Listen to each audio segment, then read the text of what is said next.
per colori così ci capiamo meglio, perché è più intuitivo. Anche voi della stampa li conoscete, li utilizziamo anche per gli allertamenti meteo, i colori. Qui Ah, certo.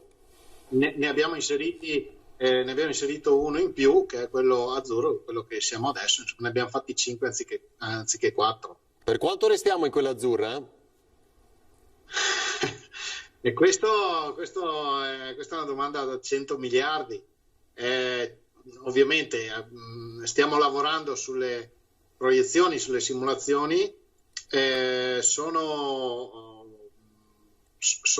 calcoli molto complessi, perché hanno un numero di variabili che sfuggono dal nostro controllo e che sono difficilmente quantificabili.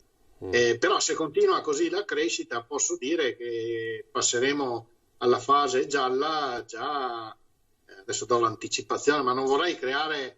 Beh, ma senta Assessore, già lei lo vede che cosa leggiamo tutti i giorni, no? 600 terapie intensive in Lombardia entro fine ottobre, 4.000 ricoveri, cioè insomma ne leggiamo di ben toste. Come? Diciamo che continua così la crescita, in novembre passiamo alla fase gialla. In novembre.